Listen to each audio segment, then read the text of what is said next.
Bonjour à tous et bienvenue sur le premier numéro de cette nouvelle rubrique qui vous fait le point de la performance du week-end des internationaux béninois évoluant à l'étranger. On commence par la France où Jodel Dossoua a encore marqué ce week-end. Il a inscrit un doublé dans la victoire 4-0 de Clermont Foot face à Valenciennes. Il compte désormais 9 buts en 26 matchs joués et égale son record personnel de buts marqués sur une saison qui date de la saison 2018-2019 où il jouait encore sous les couleurs de Vaduz en Liechtenstein. Son coéquipier en sélection, Cécile Almeida, a joué 45 minutes dans ce match. L'autre écureuil qui a aussi marqué ce week-end, c'est Jacques Besson. Il a permis à l'Olympique Bédia d'obtenir le nul 1-1 face au Stade tunisien dans le championnat de football en Tunisie. Rodrigue Kossi ont battu la JS Kairouan 4-2. Le Béninois était titulaire pour cette rencontre. On quitte le Maghreb et on retourne en France.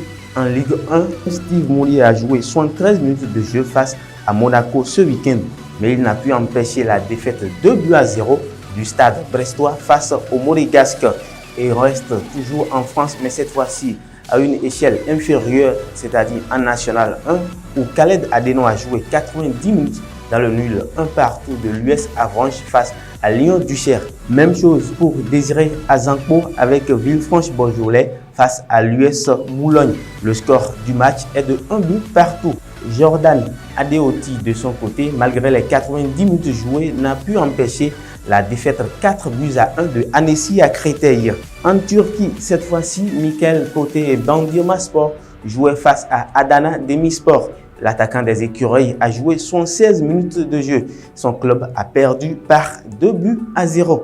En Bulgarie, Olivier Verdon et Ludo Goretz ont battu le CSKA Sofia 1-0 pour consolider leur place de leader du championnat. Dans ce même pays de la Bulgarie, David Kiki et Montana ont ramené le point du nul de leur déplacement à Botev Plovdiv.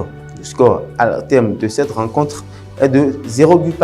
Au Nigeria, Nabil Yarko et Eniba ont ramené le point du nul et vierge de leur déplacement à Jigawa Golden.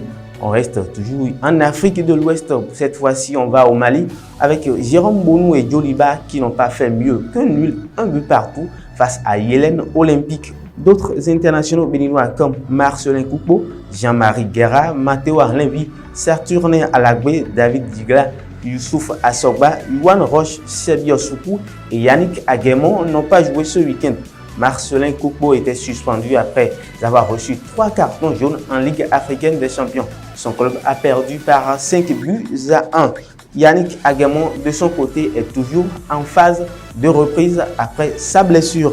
À moins d'un mois du match Bénin-Nigeria, voilà ce qu'il faut retenir de la performance du week-end des internationaux béninois évoluant à l'étranger. Mais retenez ceci, en Éthiopie, ce mardi 2 mars 2021, Ariston Ressou et son club Bayi Dar Kenema se déplacent à Sidama pour la 14e journée du championnat. Merci d'avoir suivi ce premier numéro de cette nouvelle rubrique. Le prochain rendez-vous, c'est pour mardi prochain.